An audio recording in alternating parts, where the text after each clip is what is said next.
Okay, in this set of videos, we're going to cover the topic of project management under our course, Operations and Production Management. While project management can be a subject that takes a whole program in some schools, or it can be also learned as a complete course, mainly under the management department.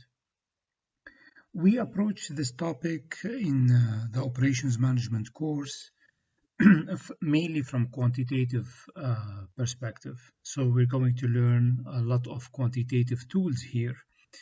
So unlike the course that's given in the management department, we will focus on these quantitative tools, mainly the tools that we use to prepare a schedule for the project. All right, it's going to be a very interesting topic, so let's go ahead. So first we're going to start by introducing you to the concept of project management. What does it mean? What's a project? And how is it different from the process and the resources that we used to learn in the other chapters of this course? Then we go through some aspects very quickly, like the project life cycle, and I'm going to show you the different stages of a project, how it gets initiated until it gets closed. But we're going to go through these very, very quickly. And then we're going to also learn very quickly a very important technique called the work breakdown structure, WBS. Which is mainly it's about breaking down your project into smaller and smaller components and activities, which will allow you to better know what's happening in your project and what you're going to do in order to schedule these activities and how to assign resources. But we're not going to go into these details. We just learn what AWS is. And then we'll start our learning for scheduling techniques by observing how the Gantt chart is used. And the Gantt chart is very important. Why that? Even though we're not going also to rely a lot on it in this course, but you should know that Gantt charts have been there for more than 100 years. It's a very, very useful tool and effective. You can't, for example, go to any project, mainly construction projects, and go into the project manager office and don't see a Gantt chart, a huge Gantt chart stuck on his wall that he uses in order to control and monitor the progress of his project. Very important. You're going to like it, I'm sure. Then we'll move on to another tool for scheduling called the PERT and CPM. All right, where we're going to use different graphical method than the Gantt chart. And this is where we're going mainly to start spending most of the time. And then we talk about two cases. One case where the activity durations are known, so we call that the deterministic case.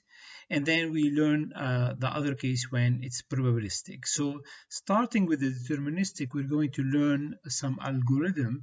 And here by algorithm, it's not very complex, by the way, guys. I'm going to show you a step-by-step procedure on how to calculate values for activities.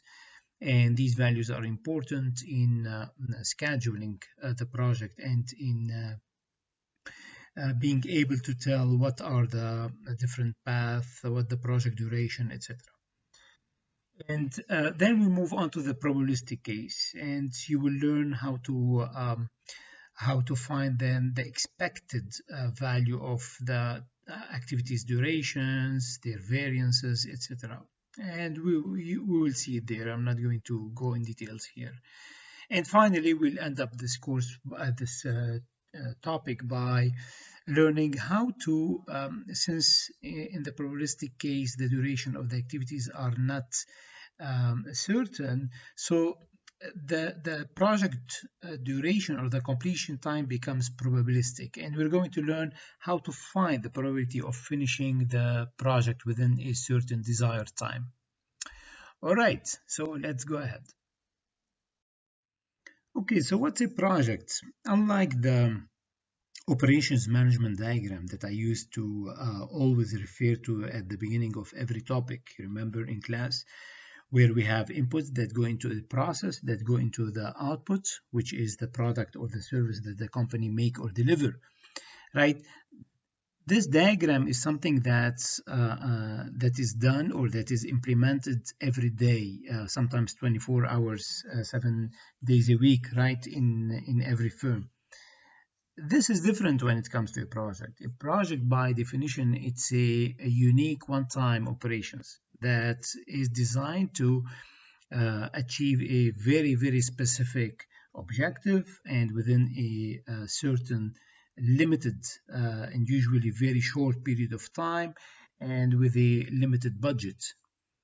Okay, examples of these are the Olympic Games or any other sports events, producing a movie, developing a certain software, developing new product, launching a new software like the ERP in any firm. Okay, these are all examples of projects that are very specific, right? They are usually not what the company make, but they have to implement these projects because they want, for example, to improve some of their operations. All right, a project, yeah, even though it's a one-time thing, but however, it goes through different stages, right? We call that the life cycle. I'm going to show you in the next slide what are these stages. But what's important about projects and what can be very challenging about them is that they need the involvement of different people from different functions. So even if you are doing a project within your own firm, usually projects they involve people from finance, from marketing, from operations, from sales, quality control, etc., which makes it a little bit more challenging to manage, right? Because every person has different mentality, different perspective for the objective that you're trying to achieve. So it can be a little bit challenging, and that's why it is. For example, as I mentioned before, in the management department, they teach a whole course about project management because it's very important.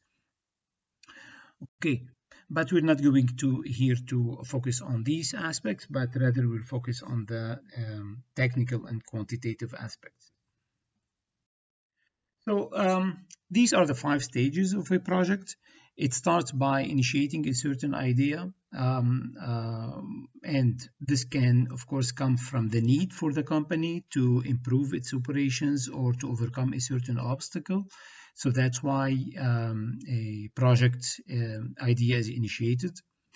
Then we go into the stage of planning.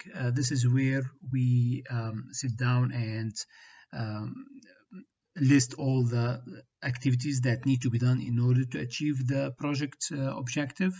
And then also we have to organize these activities, meaning that we say that this activity has to start now, then we have second activity will start after that, and then we have two or three different activities that can go simultaneously, etc. And then also here, which is something that we will not do, which is assigning resources to these activities. This is very important. Why? Because this is where you will, or this is when you will come to know maybe that you don't have enough resources and you need to hire some.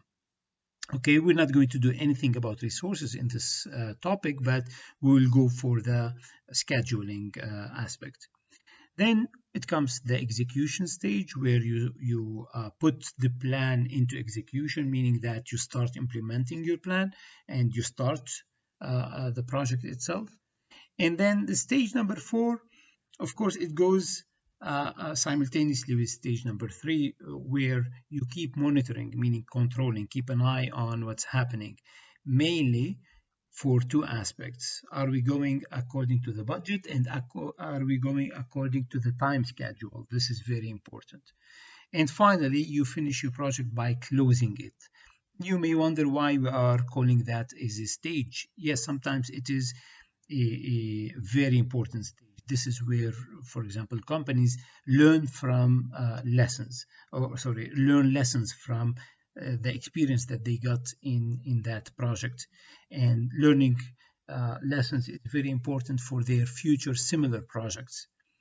Okay, so these are the 5 stages of a project life cycle.